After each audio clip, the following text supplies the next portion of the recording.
Have you ever heard of mental candy as opposed to mental protein? Hello, my name is Bram Lagrou.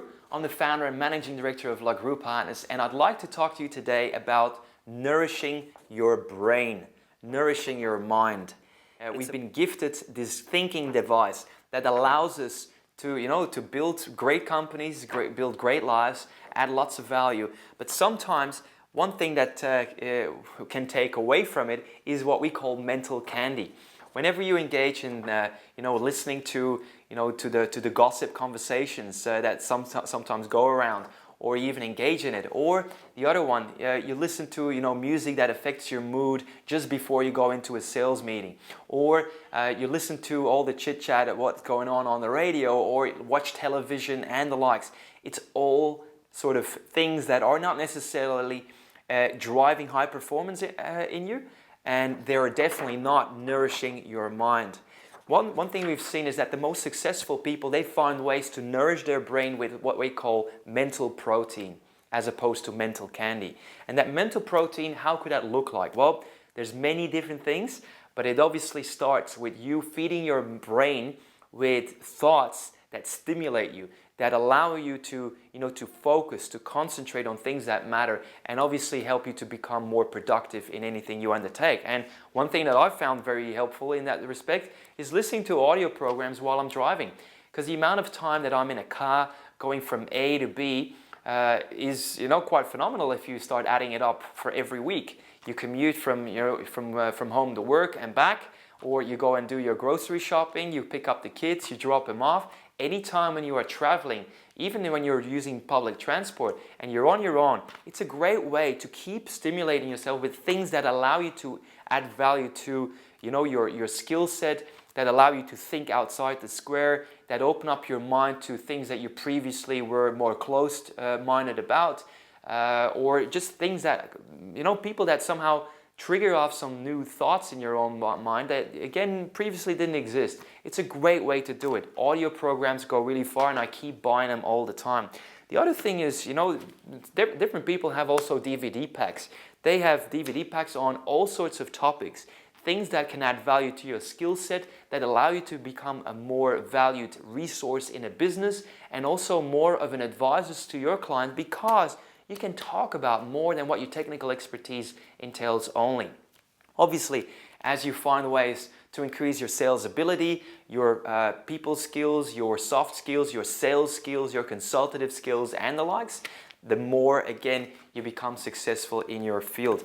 DVDs are great ways, and videos overall are great ways for you to keep educating yourself and nourishing your mind with the vital data, information, best practices, ideas, strategies, concepts to keep being top of your game rather than a follower. But another one is obviously reading books. This is one that I've personally written myself, but I probably read about 25 books a year easily. So every other fortnight I would get my hands and read through another book, which is again adding to my internal library. It's nourishing my brain and allows it to expand and see opportunities that I didn't see before, which is great once again. The next one then is obviously training and seminars. Take all the training. Be somebody who invests in yourself. What you want to do is wait for somebody else to do it on your behalf, because who really is the captain of your ship? Who really needs to be at the steering wheel to take you into new directions, to set sail to new territories that allow you to enjoy a better lifestyle, earn more money, have better relationships around you, and the likes? Who really is responsible for it? I would say it's us. We need to be in charge of our own ship. We need to steer it and take it there where we would like it to. And so the last thing is also, how about a mentor? I'll give you two quick examples of my own. At one stage in life, I wanted to become better at public speaking. In public speaking, I always believe that you need to learn from the best, learn from the people who have done it before and who have gone through the hard yards, so that their experience and their mistakes and their errors somehow are imparted to me, that I can learn from them so that they can cut through it more quickly, save myself lots of time and money on figuring it all out on my own. That's really what mentors help me do. And so when I went to Brian Tracy to spend 4 days with him in his very office to learn everything about public speaking, or at least quite a lot, guess what? That was really money and time well spent. I personally made that commitment to myself because I thought, how can I be a great value add to my clients if I don't even know how to entertain a crowd, how to add value to them when the numbers are as little as 10 all the way till hundreds of people at the same time. Make sure it's entertaining, fun, and most importantly, that it's value adding. It's important that we become excellent communicators, and that's why I've taken on a mentor on that side. The second example is one that relates more to sports and achievements in that field. Now, if you, for example, like me, ever wanted to do a marathon, I've done now many already, and even ultra marathons, but the very first time, I remember that critical time, the first time to do a marathon, when you were used to running 4 to 8 kilometers on one single go, going from that to 42, which is 4 to 5 times as much, it is quite a lot.